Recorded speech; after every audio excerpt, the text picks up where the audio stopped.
Welcome to JackSam Productions. On and fix. You son of a gun! Gonna have a new car. It's Haggard! Yeah. Yeet. Crank it!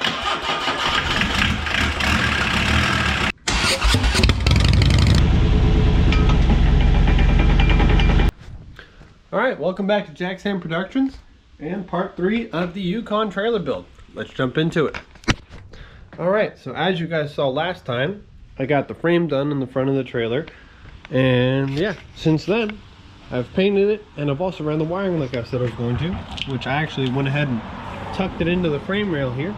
So that way, it's nice and out of the way. All the lights are currently functioning except for the third brake light. I'll get into the detail later on why that doesn't function. But for now, as you see, that's all run. Everything works, and I've tested the trailer.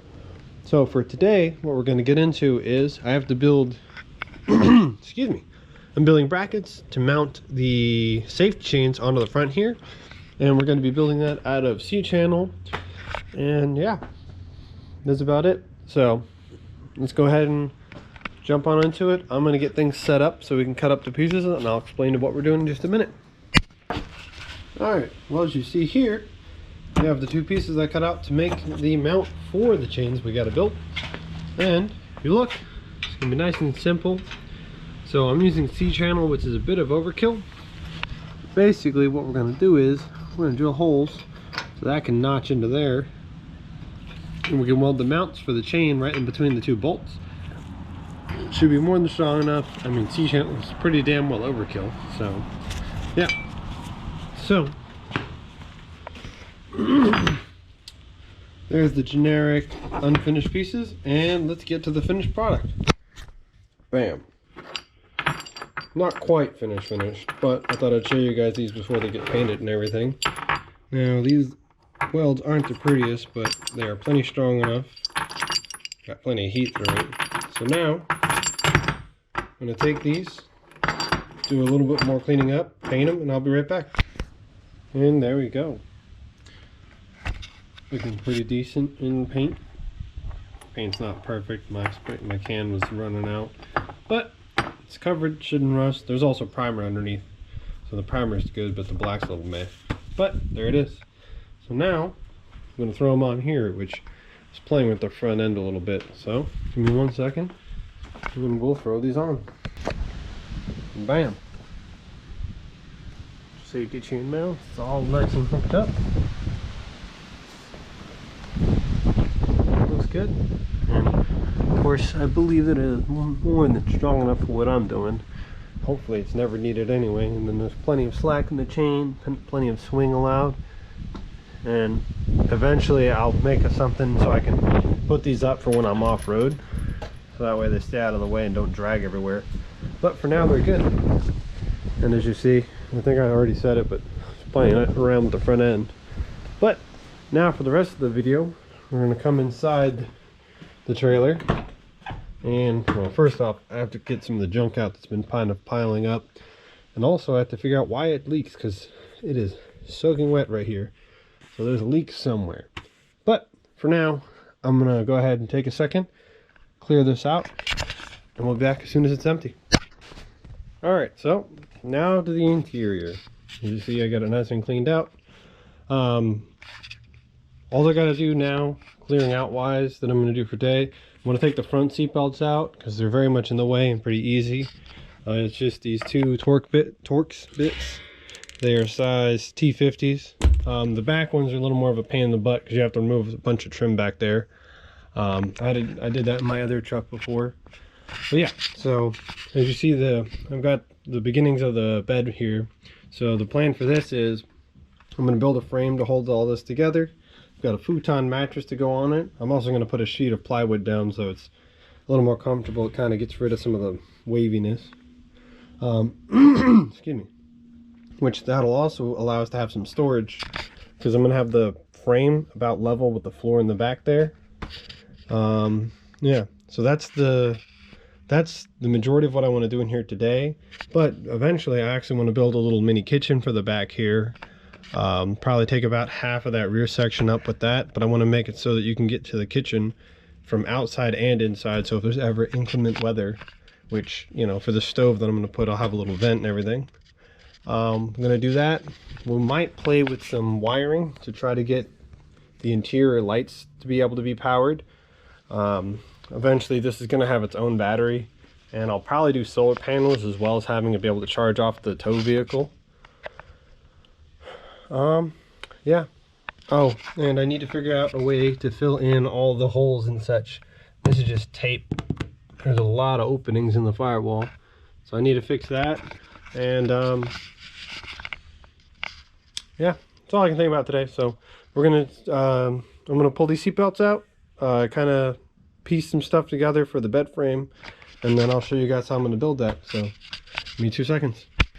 All right, so I got some of the materials together. I'm gonna be making the end pieces out of this wood. I've already got those 2 boards cut and drilled.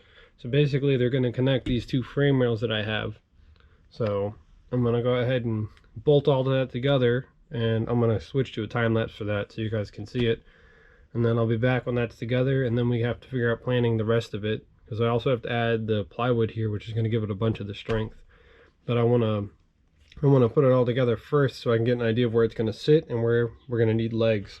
I'm probably gonna use the same wood to make the legs as well. So let's get it.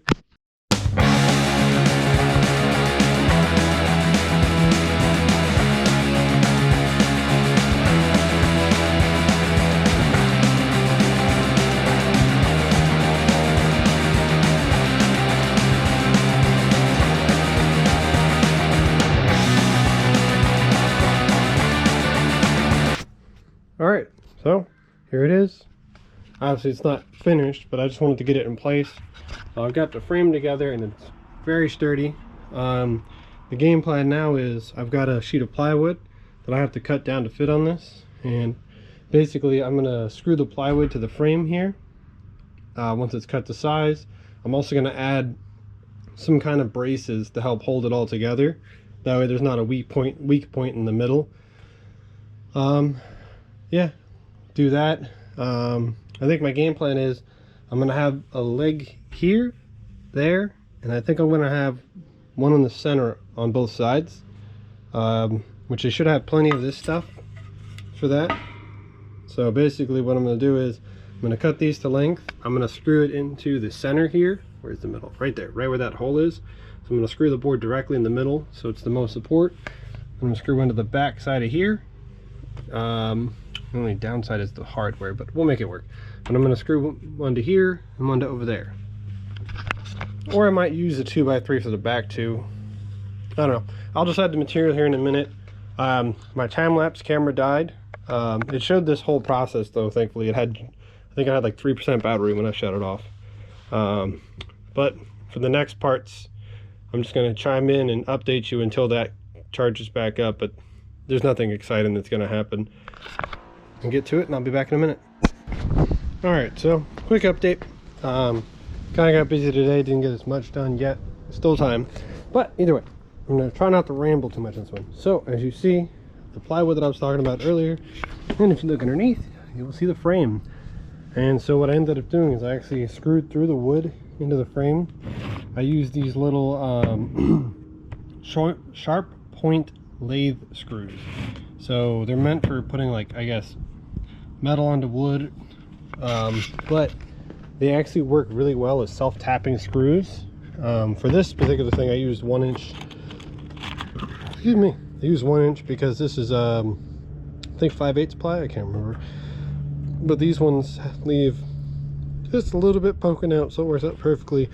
I had some 3/4, but they don't fit. But now I have that screwed in. I have the whole perimeter, and I have 2 up the middle because that's the shape of the frame. I also went ahead and added this piece of angle iron on both sides to span that gap that I was talking about earlier.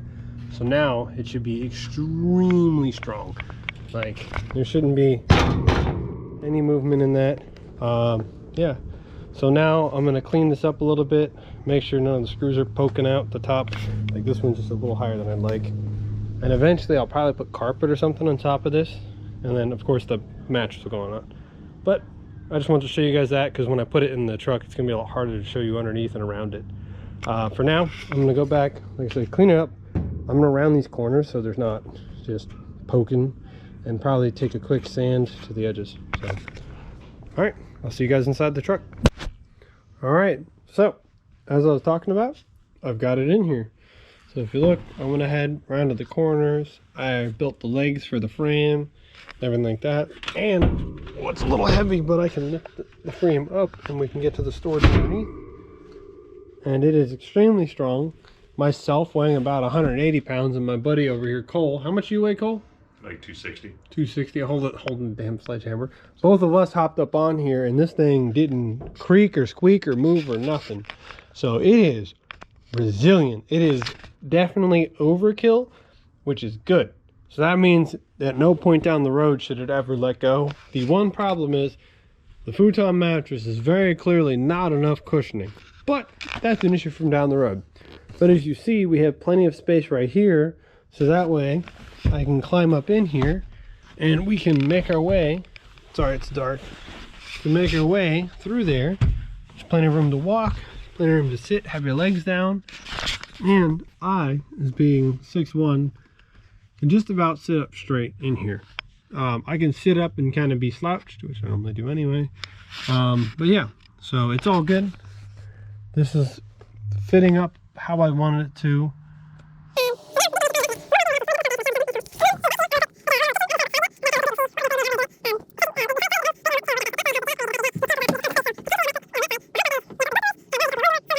It's kind of details, I'm rambling. But for tonight, we're probably going to call it a night. I'm probably going to wrap the video up here. Sorry we didn't get very much done, but I've only got so much time. I'll probably get a lot more done this week. I know I normally don't post videos very often, but I'm also going to try to get another video out this week, which I normally go months, but I'm gonna fight to get another video out. And Cole said he's gonna help me get another video out. This guy's a legend. Just threw him under the bus on that one. Yeah. But either way, if you guys are liking these videos, let me know. If you guys have any suggestions, I would love to hear it. If you want to. So on the next video, it'll either be more on the interior, or we might get started on the front end of this thing, which Cole just helped me throw the hood on here. So yeah, what's going to happen with this more than likely is my game plan is I'm going to cut the front right here just before the body line, come down back here, and then move that whole piece back to here, and then the front end will probably end about right about here ish. The reason why is because I want to make it so that I have all the room for the turning, because without the front end on it, my Yukon can be 90 degrees to the trailer and not contact. So I want to keep it that way, so we have to move the grill all the way back to right about here. I think that's where the, yeah, I know it's hard to see. You saw it earlier in the video, but where the triangle is of the frame. So that's that. But I'm rambling like always, so that's going to be it for this video. Like I said, by this upcoming weekend, I'll have another video for you guys. But that's it for now. I'm going to go. Like, share, and subscribe. Check the link for... can't talk. Check the link in the description for all the stuff we use, like these gloves, a couple other things. My buddy's apparel line, which I don't think I wore any in this video, but I'm going to put his link in there anyway. But yeah, I'm going to let you guys go. I'm going to stop babbling on, and we'll call it a night. And a quick thanks to my buddy Cole, being an absolute legend. Have a good night. Bye.